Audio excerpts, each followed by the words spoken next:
Mayoritas orang mungkin akan berpendapat jika kehidupan penjara tak ubahnya laksana neraka. Namun bagi seorang Bernard Hopkins, penjara adalah pintu menuju kesuksesan. Bagaimana tidak, petinju yang terkenal sebagai petinju pertama yang berhasil menjadi juara sejati sejak era 4 sabuk tersebut justru mengenal olahraga yang mengharumkan namanya ini ketika menjalani kehidupan di penjara, atau lebih tepat ketika ia masih berstatus sebagai seorang narapidana. Kisah perjalanan hidup seorang Bernard Hopkins inilah yang akan coba kami bahas pada edisi kali ini.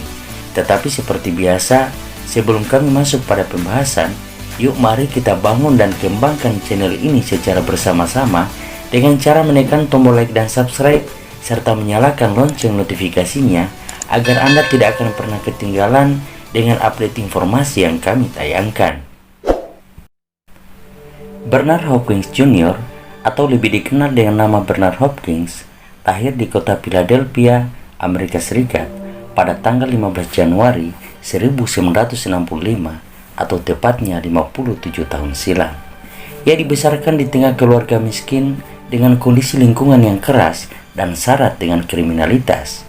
Akibatnya, sejak kecil Hopkins sudah akrab dengan dunia kriminal, dan hasilnya di usia 13 tahun ia sudah terlibat perampokan dan penusukan. Dan selanjutnya, pada usia 17 tahun, Hopkins ditangkap oleh polisi dan diadili untuk 9 kejahatan, mulai dari kasus pencurian, perampokan, hingga penusukan. Akibatnya, ia pun dijatuhi hukuman 18 tahun penjara. Ia pun terpaksa harus menjalani masa hukumannya di penjara Rutherford, salah satu penjara yang terkenal keras dengan tingkat pengawasan ekstra ketat. Baru saja beberapa bulan menjalani kehidupan di penjara, Hopkins menyaksikan dengan mata kepalanya sendiri peristiwa pembunuhan seorang narapidana oleh narapidana lain hanya karena terlibat pertengkaran atas sebungkus rokok. Tak ingin mengalami nasib yang sama, Hopkins memutuskan untuk berlatih tinju. Sejak peristiwa pembunuhan narapidana tersebut, Hopkins makin giat berlatih tinju. Tak lama kemudian, ia mulai menjajal pertarungan tinju amatir. Walaupun pertarungan amatir tersebut hanya digelar di penjara dan Hopkins hanya bertarung melawan narapidana lain, namun catatan rekornya sangat mengagumkan.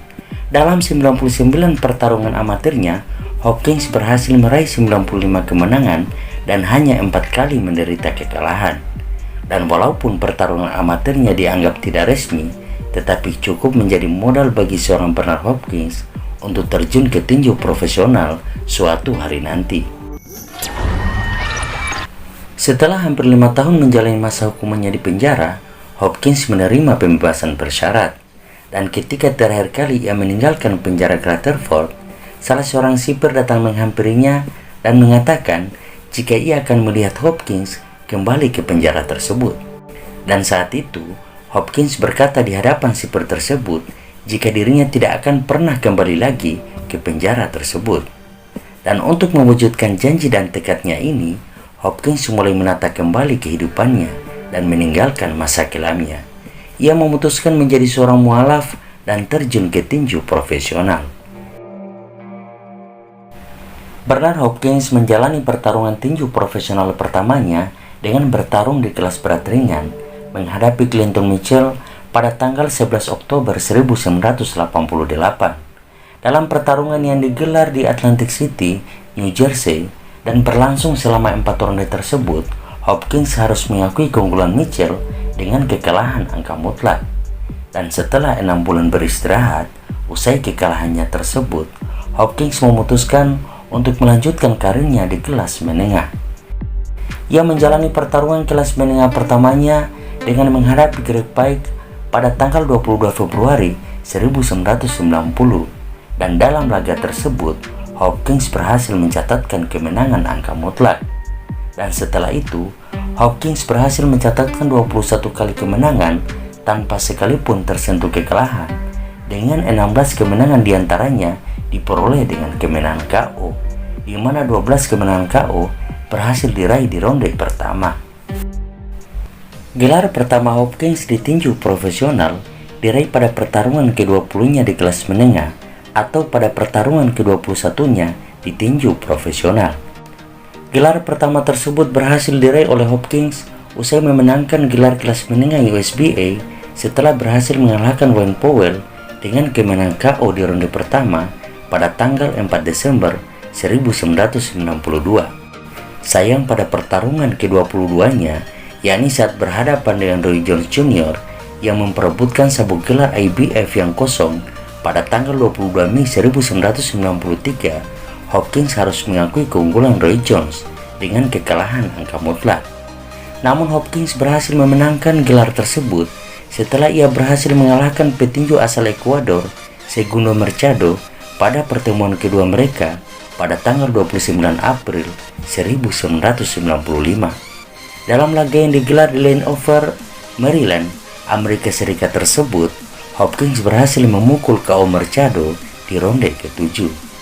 Gelar tersebut berhasil dipertahankan oleh Hopkins sebanyak 12 kali, dan pada pertahanan ke-13-nya, Hopkins berhasil menyatukan gelar IBF dan WBC usai mengalahkan Keith Holmes dengan kemenangan angka mutlak pada tanggal 14 April 2001.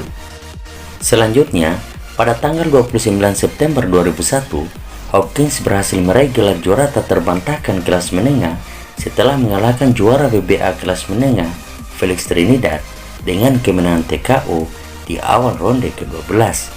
Kekalahan tersebut merupakan kekalahan pertama jagoan asal Puerto Rico tersebut setelah sebelumnya berhasil mencatatkan 40 kemenangan beruntun di kelas menengah. Gelar tak terbantahkan tersebut berhasil dipertahankan sebanyak 4 kali oleh Hopkins, dan selanjutnya pada tanggal 18 September 2004, Hopkins berhasil mencatatkan diri sebagai petinju pertama yang menjadi juara di 4 badan tinju resmi, setelah mengalahkan juara 6 divisi yang juga berstatus sebagai pemegang gelar WBO kelas menengah, Oscar De La Hoya. Dalam laga yang digelar di MGM Arena, Las Vegas, Nevada tersebut, Hopkins berhasil menang KO di ronde ke-9. Dan yang istimewanya, gelar tersebut berhasil diraih oleh Hopkins di usia yang sudah tidak muda lagi, yakni ketika usianya sudah menginjak 39 tahun 247 hari.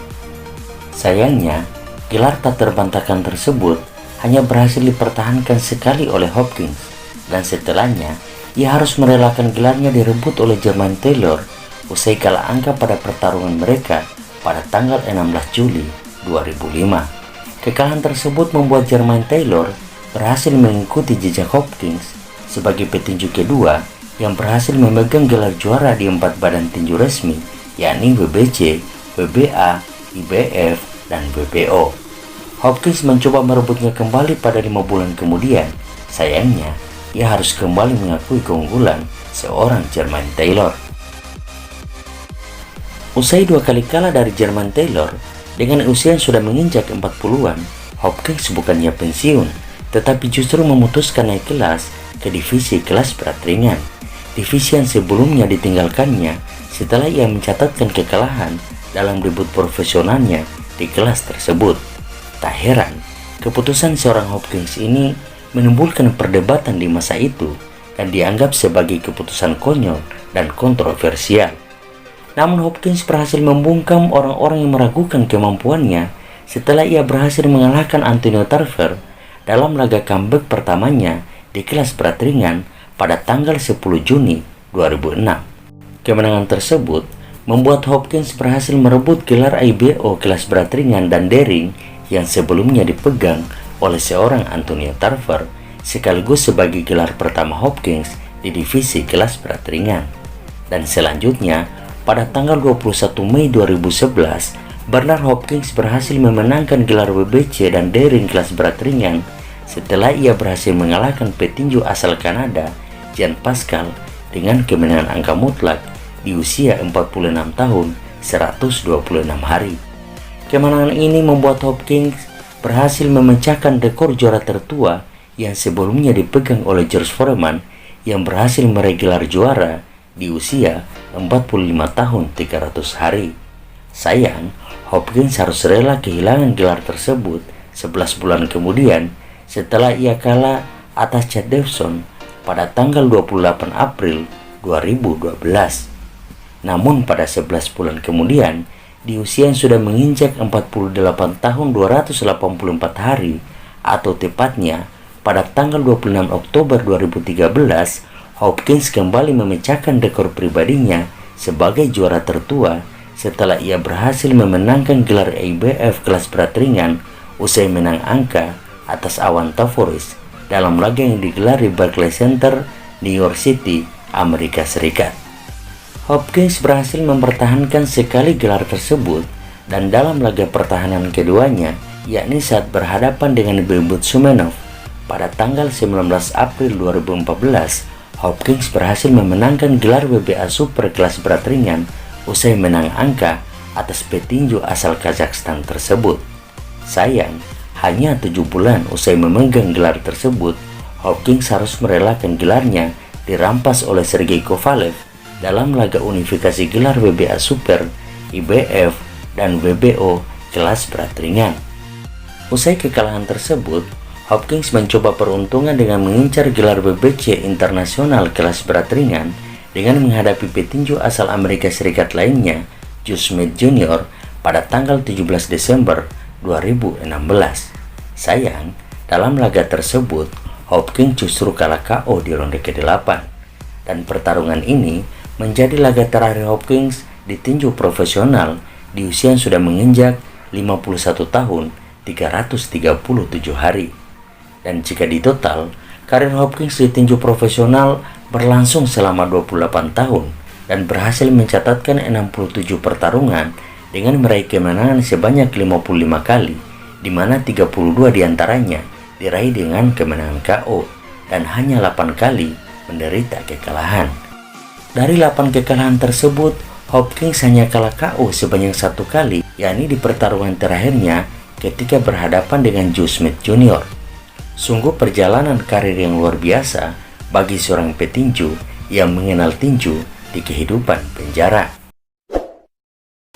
Begitulah kisah perjalanan hidup seorang Bernard Hopkins, dari seorang narapidana kasus pencurian, perampokan, dan penusukan, hingga akhirnya berhasil menjadi seorang petinju hebat dan terkenal berkat kehidupan penjara. Satu pelajaran tentunya yang bisa kita ambil dari kisah perjalanan hidup seorang Bernard Hopkins ini, yakni jangan pernah memandang rendah seseorang karena siapa mereka hari ini. Karena mereka yang mungkin hari ini terlihat hina di mata kita, entah karena status sosial ataupun karena perilakunya, bisa jadi akan menjadi orang sukses di masa mendatang.